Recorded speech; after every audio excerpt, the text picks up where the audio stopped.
एक मार्कंडे नाम के ऋषि बंगाल की खाड़ी में तपस्या कर रहे थे। इंद्र के हलकारे यानी उसने गुप्तचर छोड़ रखे होते हैं पृथ्वी पर, उनके देवता यहाँ गुप्त रूप में घूमते रहते हैं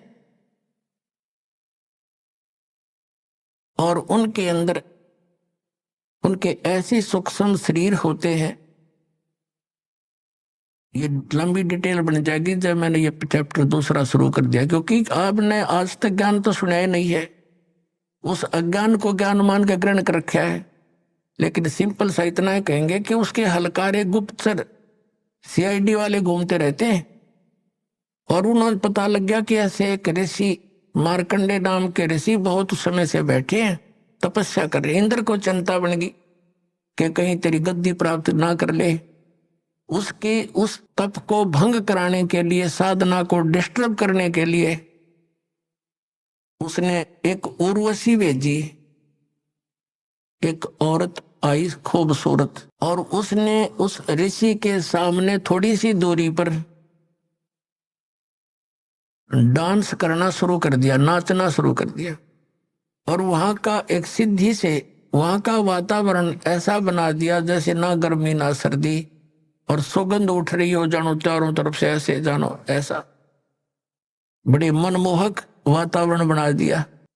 अब वो नाच रही है, मार्कंडे ऋषि आधी आंखें खुली हैं आधी बंद है। जब उसने सारे डांस कर लिए, अंत में वो निवस्त्र होगी।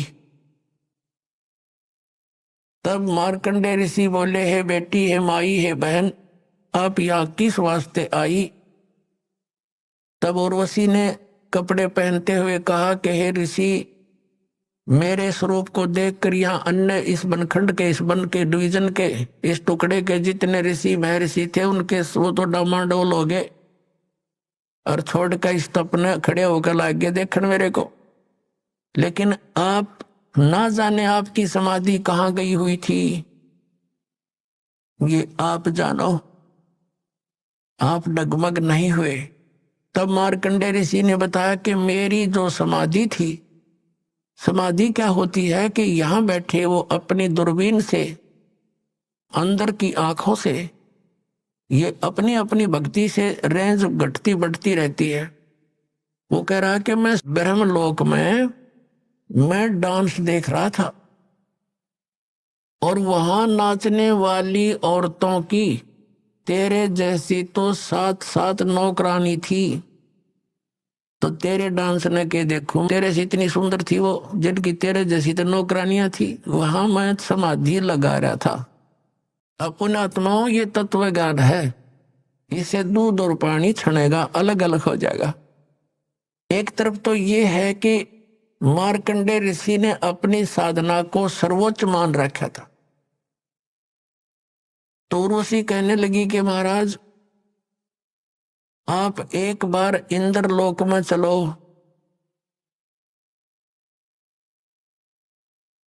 तो मार्कंडे ऋषि ने कहा कि तेरे से कोई और सुंदर हो उसको भेज दे, वो भी ट्राई कर लेगी। तो उर्वशी ने कहा कि मैं इंद्र की पटरानी मैं ही हूं, यानी सबसे ब्यूटीफुल, सबसे खूबसूरत स्वर्ग की जो औरतों में से एक होती है, वो सची नाम है उसका, और वो इंद्र की पटरानी होती है।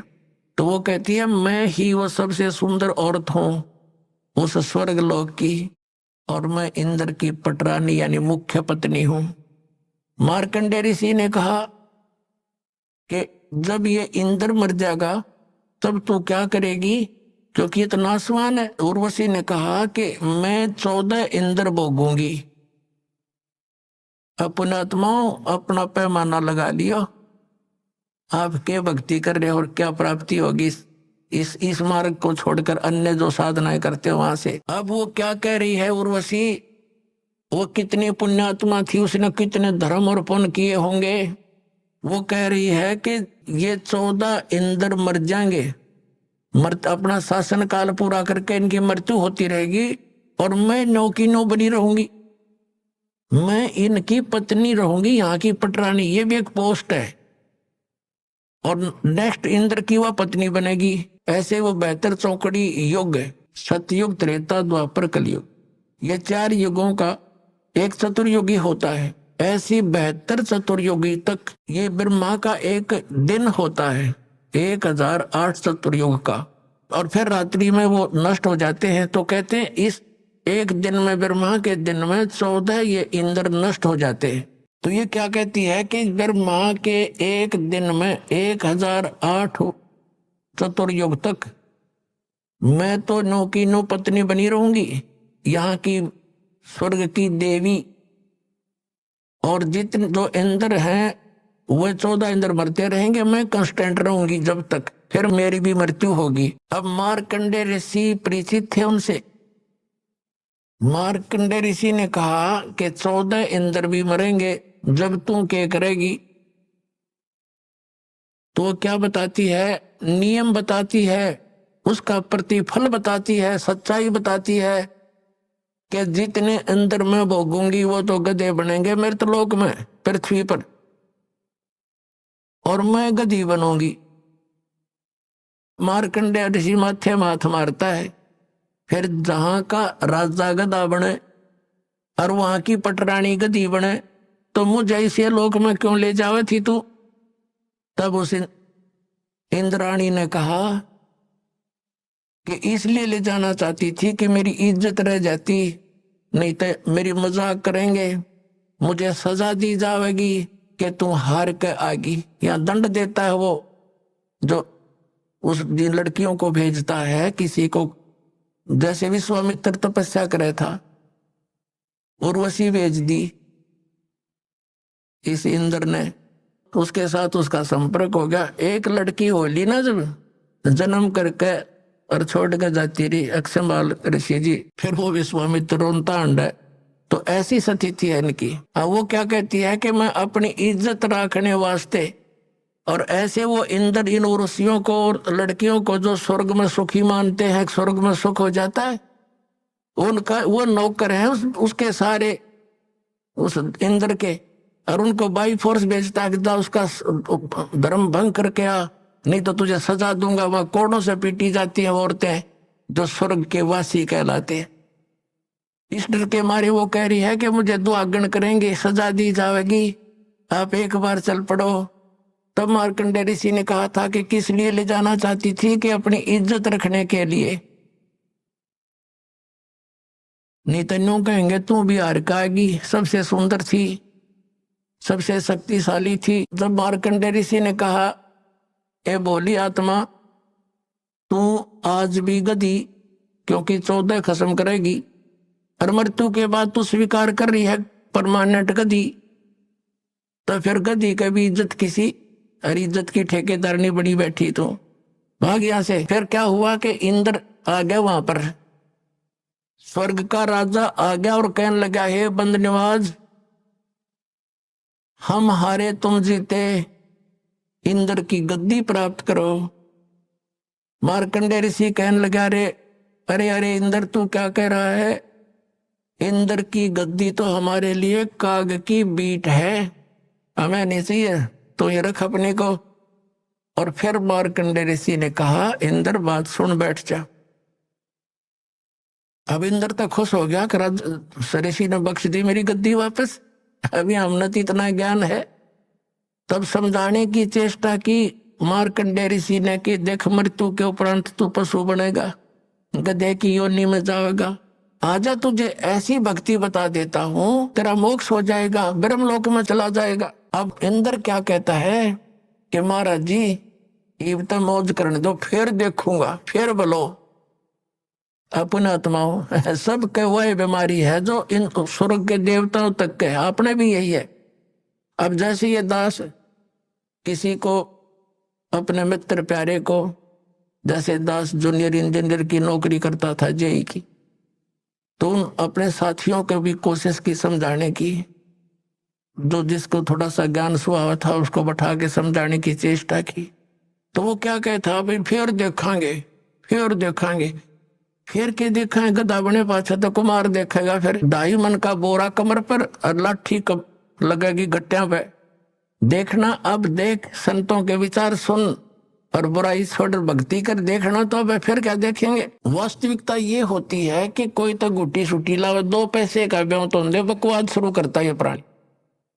2 पैसे माया अधिक हुई ना, और ये नरक में जाने की टिकट बनी ना, तुरंत बन जाती है। तो उनके वह किसी पे गुटी ना छूटे, किसी पे रिश्वत ना छूटे, और कोई 100 बुराइयों में ग्रस्त हो जाता प्राणी, तो वो इस कारण से यूं कहता फिर देखेंगे। और फिर कुछ एक यहां तक कह देते थे किसने देखी है, देखी जाएगी। बताओ, अब अंधा जा रहा हो जंगल के अंदर वन के तरफ, और उसको कोई कहे आंखों वाला के सूरदास इधर मत जा भाई, ये रास्ता ठीक नहीं, बहुत भयंकर दुख होंगे तो इसमें चला जाएगा, जंगली जानवर हैं वहां, काटे हैं, बहुत बुरा हाल हो जाएगा। और वो अंधा वही बोल सकता जिसने कोई गुटी सुटी ला रखी हो या भांग पी रखी हो, वो कह सकता है ऐसी बातें, किसने देखा है देखी जाएगी। अब अंधे न दिखता ना, आख्याले की वो मानता ना, और फिर नो का किसने देखा, जिसने देखा है वही तो बता रहा है कि ये रास्ता गलत तेरा। अपना आत्मा वही सती थी आज हमारी थी, हमने अब काल की भांग गणी पी रखी है सभी ने। कबीर साहब कहते हैं कबीर ये माया अटपटी और सब गट आण अड़ी, किस किस ने समझाऊं या कुआ भांग पड़ी। एक ठेके पे दारू पी के चाहे 10 कैंडिडेट आ रहे हो, और सारे की एक जैसी गतिविधि, एक जैसी बोल, ऐसे ही चाल पाओगी। उनसे बात करके देख लो वो किसी भाषा बोलेंगे। तो यहाँ हम जो इस प्रकार की भाषा बोलते हैं, किसने देखा है देखी जाएगी फिर देखेंगे, तो ये सारे भांग पी रहे हैं इस काल की माया की। कबीर साहब कहते हैं कबीर ये माया अटपटी सब गट आण अड़ी, और किस किस ने समझाऊं या कुआ भांग पड़ी। 21 ब्रह्मांड इस काल के सारा में, इन सब कुओं में यह भांग डाल रखी है, सब ने यही पी रखी है, और यही ज्ञान ग्रहण है। स्वर्ग प्राप्ति करूंगा, MLA बनूंगा, MP बनूंगा, हर गधा बन के फिर देखिए के बनेगा तेरा। तो ये ज्ञान आपने फाइनल मानना पड़ेगा।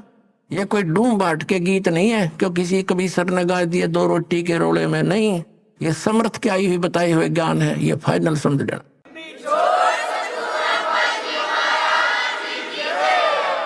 अपन आत्माओं अब मार्कंडे ऋषि की सतिथि देखते हैं। अब ये तत्व ज्ञान है, और ये दास परमात्मा ने इस मार्ग का मास्टर बना दिया। अब दास चाहता है कि आपको भी ये ज्ञान दूं, आप भी खुद दृढ़ हो और अन्य को भी समझाने की चेष्टा करो, या नाम दिलाओ ला करके। अब जैसे ये कहते हैं ना समाधि लगाओ, और हम ये भी सुना करते थे हजारों हजारों वर्ष तक महापुरुष समाधिस्थ रहते थे।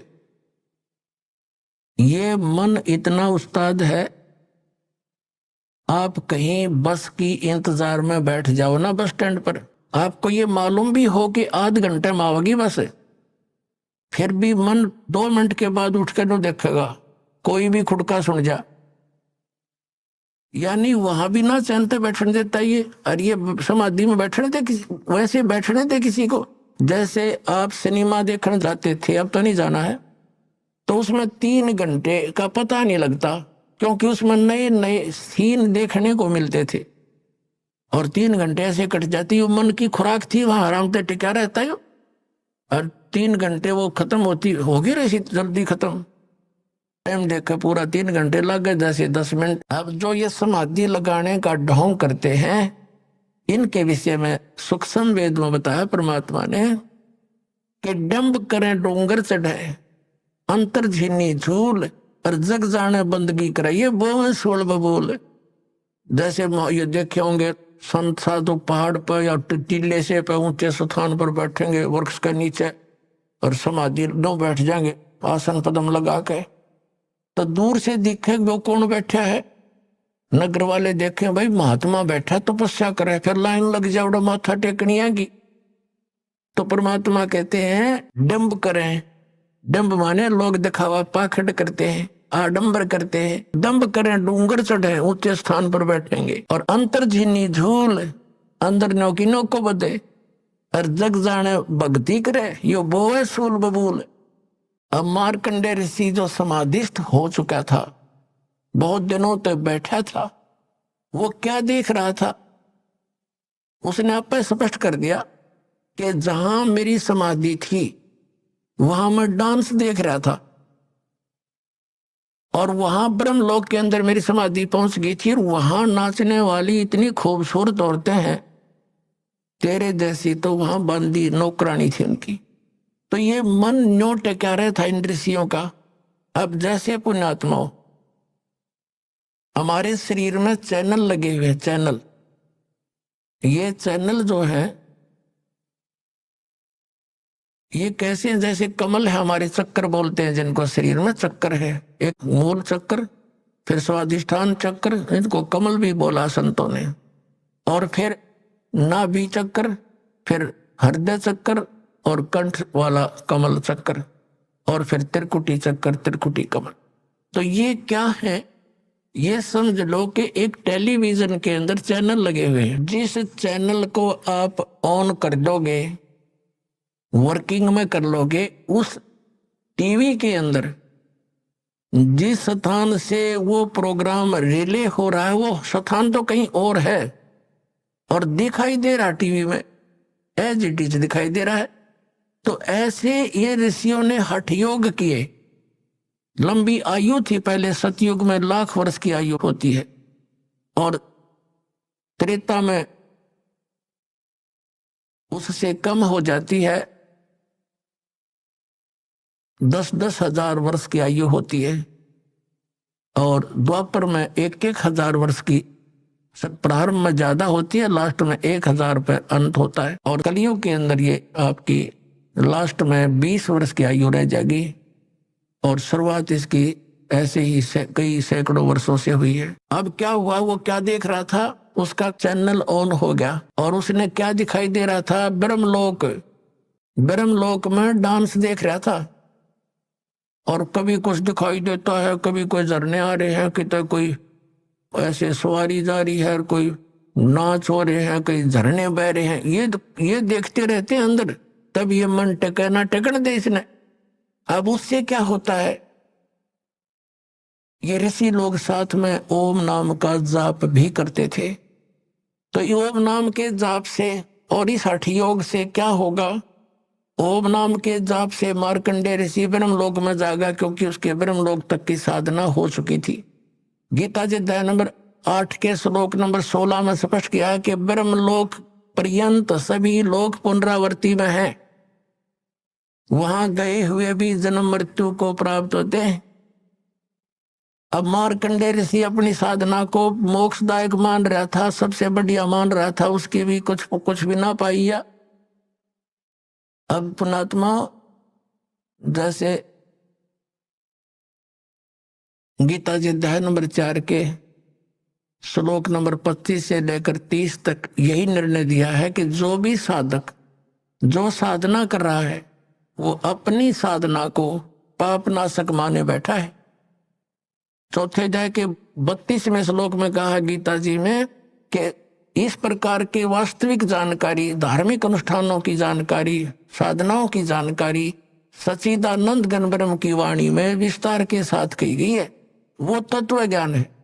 और चौथे अध्याय के फिर 34वें श्लोक में कहा कि उस तत्व ज्ञान को तू तत्वदर्शी संतों के पास जाकर समझ, उनको दंडवत प्रणाम करने से, विनम्र होकर, कपट छोड़कर सरलता पूर्वक प्रसन्न करने से वह तत्वदर्शी ज्ञानी महात्मा तुझे उस तत्व ज्ञान का उपदेश करेंगे। उनसे पूछ जाकर। इसे गीता ज्ञान दाता भी परिचित नहीं है। तो ये मार्कंडेय ऋषि अपनी साधना को उत्तम मान रहा था। अब परमात्मा के उस तत्व ज्ञान से, उस पैमाने से नाप के देखेंगे। इसने क्या बताया है? इंद्र कुबेर ईश की पदवी ब्रह्मा वर्ण धर्मराया, विष्णुनाथ के लोक को जाके तो फिर भी वापस आया। ये ब्रह्म लोक तक गए हुए प्राणी भी वापस आते हैं। आपने प्रमाण देख लिया 8वें अध्याय के 16वें श्लोक में गीता जी में। फिर क्या बताते हैं? असंग जन्म तन मरता होगे, जीवित क्यों न मर रे, द्वादश मद महल मठ बोरे बहुर न देह धर रे। असंग जन्म तन मरता होगे जीवित क्यों ना मरे रे। अब जीवित मरना क्या है पुण्यात्माओं? एक तो इच्छाओं का दमन करना। ये इच्छाओं का दमन कर्ण तो नहीं हो सकता इस ज्ञान से और परमात्मा के इस भक्ति माध्यम के साधन से, और परमात्मा का सहयोग आपके साथ रहेगा तब ये इच्छाएं खत्म होंगी, वैसे नहीं हो सकती, इस ज्ञान से होंगी। अब क्या बताते हैं, जैसे आप जिस सत्संग की तरफ चलते हो ये काल न जाने कितनी बाधाएं पैदा करेगा। बाकी किसी संत के पास जाओ नो प्रॉब्लम, क्योंकि उसको पता है वहां गया गया तेरे काम थे। अब उस समय ये सोच ले कितनी हानि होने की लगता हो कि या पता नहीं ये हो जाएगा वो हो जाएगा, ये डरावा है आपने। फिर भगवान किसे कहते हैं? ये सोच ले जैसे एक नाइट सर्विस में जावा था एक व्यक्ति और सुबह वापस आना था। नाइट सर्विस में इसलिए गया था कि जल्दी काम करके वापस आऊंगा, कोई कोठी बना हुआ था, किसी काम बस जाना था। रास्ते में ही वो नाइट सर्विस वाली बस दुर्घटनाग्रस्त होगी, वो मृत्यु को प्राप्त हो गया। अब वह जल्दी भी गई और वह कोठी भी गई। ये दास आपको बहुत बार सुनाता है कि तलवंडी भाई एक कस्बा है फिरोजपुर जिला पंजाब के अंदर। वहां दास के पूज्य गुरुदेव जी रहा करते थे, उनके बहुत से शिष्य हैं। उनकी सतलोक गमन के बाद एक रविवार को वहां सत्संग किया करता था। वहां गुरुदेव के शिष्यों के कुछ रिलेटिव आए हुए थे, किसी बुढ़िया की मृत्यु के उपरांत शोक व्यक्त करने के लिए। वो शनिवार को जाने लगे, शुक्र को आए थे। तो हमारे उन भक्तों ने कहा कि आप सत्संग सुन के जाना, कल रविवार है, रुक जाओ, 9 बजे सत्संग होगा, 2 घंटे सत्संग सुनना। वो कहता मैंने बहुत सुने सत्संग और मुझे बहुत जल्दी है। तो उन भक्तों ने कहा कि आपने सत्संग बहुत सुने होंगे पर ऐसा नहीं सुना होगा, आप अवश्य सुनिएगा। अब रिश्तेदार तो प्रार्थना ही कर सकते हैं, जबरदस्ती नहीं कर सकते। वो नहीं माना, उसने कहा कि मेरा एक एग्रीमेंट होना है किसी पार्टी से, उसमें मुझे 5 लाख रुपए का बेनिफिट होगा। 1997 की बात है।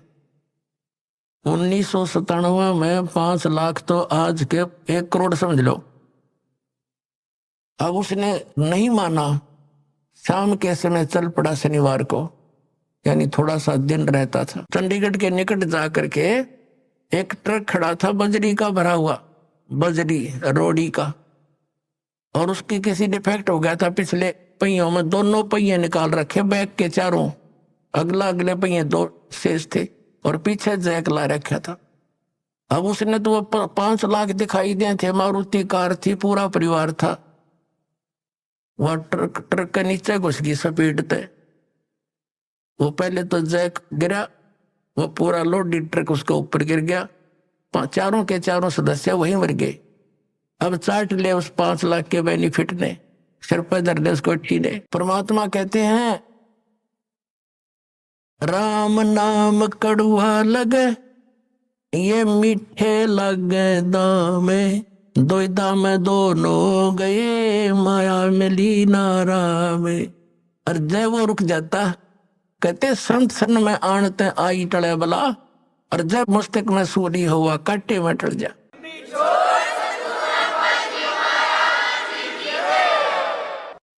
तो जब ये मन ऐसी बकवाद करे तो नो सोच ले मेरी मृत्यु हो जा आज, तो फिर इस काम न कौन करेगा। कहते हैं हम व्यक्ति भी काम छोड़ने काम होया करे। हम बच्चों को छोड़ते हैं 14 साल के लिए पढ़ने के लिए फ्री बेटा, और खर्चा करते नारा, और 2 रोटी के लिए। हम नहीं बताए वही ज्ञान है, यू ज्ञान इतना दृढ़ हुआ नहीं है कि इसमें भी कुछ करना पड़ेगा।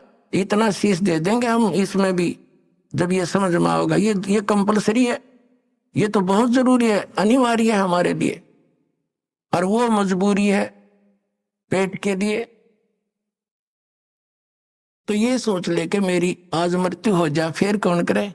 तो यूं सोच कर चल पड़, 2 दिन 3 दिन जैसा तेरी इच्छा हो कि मर गया मैं, चल भाई अब 2 दिन 3 दिन यहाँ रहोगे, सत्संग सुनोगे, सेवा करोगे, परमात्मा के पुण्य इकट्ठे होंगे, ज्ञान सुनोगे। और 3 दिन में कोई, वैसे तो भगवान की कृपा से ऐसी हानि होया नहीं करती, कभी नहीं होती। और मान लीजिए आपकी उन सामाजिक व्यवहार से सोचें तो कोई हानि छोटी मोटी होगी तो फिर ठीक कर लेंगे, जा करके उसको पूर्ति कर लेंगे। और ये परमानेंट टिकट भी तो कट सका है, फिर क्या कर लेंगे। अब सोचना, परमात्मा कहते हैं, जैसे एक प्रसंग था, कबीर ये तन जावेगा सके तो ठहर ला। जैसे पुराने समय में हमने देखा, एक कड़ी वुडन बैटन होती थी, कड़ी काठ की, और एक वुडन बीम होता था, सतीर, और उसके ऊपर मकान की छत डाली जाती थी। और कई बार एक आधी कड़ी टूटन न हो जाती, या वो सतीर वुडन बीम में क्रैक हो जाता, उसमें बैंड हो जाता, तो उसके नीचे एक सपोर्ट दे दिया करते, लकड़ी के कोई बल्ली ला देते मोटा सा, तो वो उसको बोलते ठाहर। वो ठाहर ला दी नीचे तो निश्चिंत हो गए, फिर वो मनमाना 20 वर्ष ना खराब हुआ वो छत। और नीचे वो ठाहर ना लाते तो वो सारी छत गिर जाती, सारा मकान नष्ट हो जाता। तो वो कड़ी की ठाहर ला दी, नीचे से सपोर्ट दे दी उसको। तो परमात्मा कहते हैं, ये तन तुम्हारा जावेगा जब निर्धारित समय हो गया, और तुम मेरी शरण में आ जाओगे तो इसका ठार लग जाएगी वह कड़ी वाली, वो तुम्हें फिर सपोर्ट मिलेगा, आपकी आयु एक्सटेंड हो जाएगी भक्ति के लिए।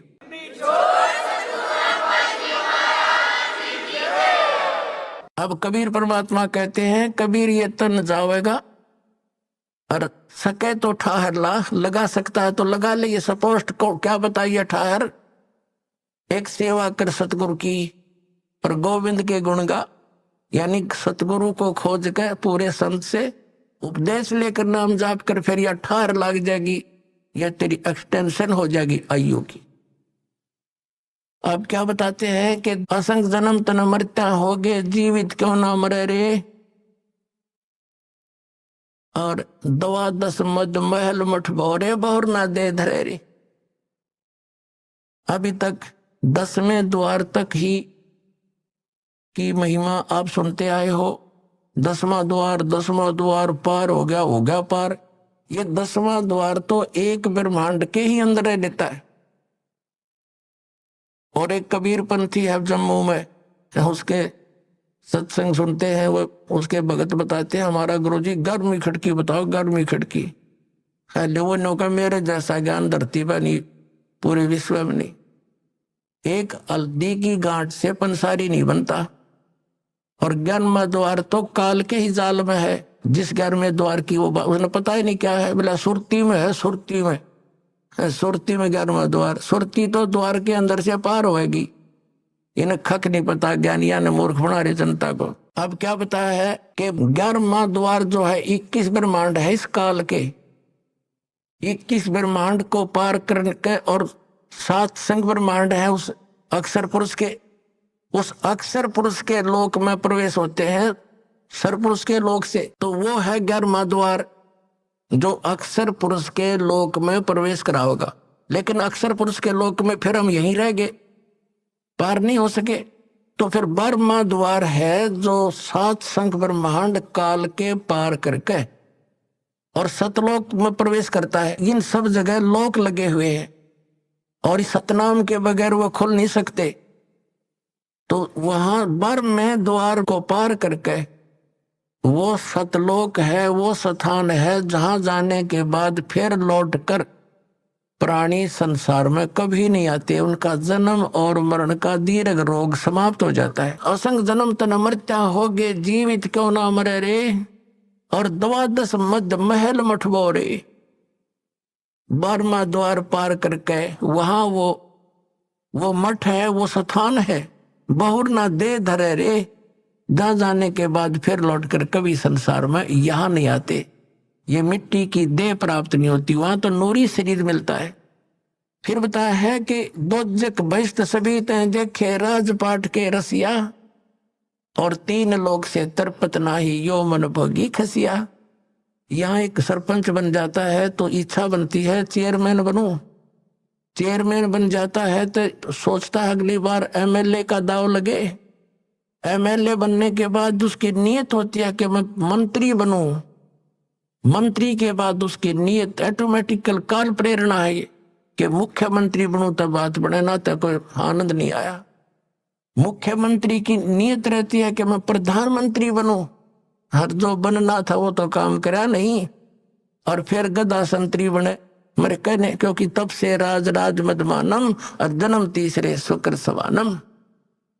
अब क्या बताते हैं परमात्मा? दोजक माने नरक, बहिष्ट मीन स्वर्ग। दोजक बहिष्ट सभी ते देखे राजपाट के रसिया, और 3 लोक से तृप्त नाही ये मन भोगी खसिया। इसने चाहे 3 लोक भी दे दे तब भी इतना इसकी व्यर्थ, इतनी घटिया वृत्ति है न, सोचा और देख लो कि तो पा जाता। अरे इतना मृत्यु हो जा फिर यही सैर सपट्टा करता फिर कुत्ता बनकर गलियों में जो ठेठू खावे ये। फिर क्या बताते हैं? सतगुरु मिले तो इच्छा मेटे, और पद मिल पदे समाना, और चल हंसा उस लोक पठाऊं जो आदि अमर अस्थाना। यानी सतगुरु मिलेंगे, सच्चे संत मिलेंगे, सतगुरु मिले तो इच्छा मेटे, पद मिल पदे समाना। श्रीमद् भगवत गीता अध्याय नंबर 15 के श्लोक नंबर 4 में कहा है कि जब तत्वदर्शी संत मिल जावे उसके पश्चात परमेश्वर के उस परम पद की खोज करनी चाहिए, जहां जाने के बाद साधक फिर लौटकर कभी संसार में नहीं आते। उसके लिए क्या बताया है? गीता ज्ञानदाता तो कहता कि तत्वदर्शी संतों की खोज करो। गीता जी अध्याय नंबर 17 के श्लोक नंबर 23 में कहा कि उस परम पद के पाने की ओम तत्सत इति निर्देश है ब्रह्मण त्रिविध समर्थ है। उस 3 मंत्र के जाप से वो परम पद प्राप्त होगा। ये पद्धति है। पद्धति माने वे ऑफ वर्शिप, पूजा का मार्ग, पूजा की पद्धति। अब यहाँ देखो ये है सूक्ष्म वेद, ये इस वेद से भी गूढ़ रहस्य रखता है जो आप वेद आप पढ़ते और सुनते आए हो। इसमें क्या बताया है कि सतगुरु मिले तो इच्छा मेटे, वो ऐसा ज्ञान देगा कि यहाँ से अपने आप मन हट जाएगा, और सच्चाई है सारी है। सतगुरु मिले तो इच्छा मेटे, और पद मिल पदे समाना। पद मिलने से, पद माने पद्धति, या 3 मंत्र का जाप ये पद्धति है। जैसे पद्धति में ये सारा प्रोसेस आ जाता। प्रथम मंत्र ये 7 नाम का सब चैनलों को ऑन करेगा, खोल लेगा, आपका रास्ता साफ करेगा त्रिकुटी तक जाने के लिए। और फिर ये 2 मंत्र का सतनाम, और तीसरा इसके साथ मिलेगा वो सार नाम, सार शब्द, सार नाम, आदि नाम जिसको कहते हैं। इन पूरे प्रोसेस से यह पद्धति है, यह सब मिलाकर पद्धति है। इसको पद कहा संतों ने कि पद मिल पदे समाना। यानी ये पद्धति जब मिल जाएगी, पूरी प्रोसेस भक्ति का एक्यूरेट, तब उस पद में समा होगा, जहां जाने के बाद उस परम पद की प्राप्ति होगी, जहां जाने के बाद साधक फिर लौटकर कभी संसार में नहीं आते। सतगुरु मिले तो इच्छा मेटे, पद मिल पदे समाना, और चल हंसा उस लोक पठाऊं जो आदि अमर अस्थाना, जो शाश्वत स्थान है। गीता जी अध्याय नंबर 18 के श्लोक नंबर 62 में कहा है कि अर्जुन तो सर्वभाव से उस परमेश्वर की शरण में जा, उसकी कृपा से ही तो परम शांति को और सनातन परम धाम को प्राप्त होगा। फिर क्या बताया है वहां क्या सुख है? 4 मुक्ति जहां चंपी करती, जो इन यहां तुम चौथी 4 मुक्तियां मानते हो इस नकली लोक में, और ये तो अस्थायी है, किसी की नहीं रह सकती। वहां जाने के बाद भी चौथी मुक्ति प्राप्त प्राणी भी पुनः जन्म मृत्यु के अंदर आता है, और वहां ये सुख तुझे सदा बना रहेगा। 4 मुक्ति जहां चंपी करती, यानी तेरे नौकरानी बनकर खड़ी रहेंगी, तेरी सेवा महादर्य सुविधाएं पड़ी रहेंगी तेरे चरणों में वहां सदा। 4 मुक्ति जहां चंपी करती, माया होरी दासी, और दास गरीब अभय पद पर से वो मिले राम अविनाशी। होय होय।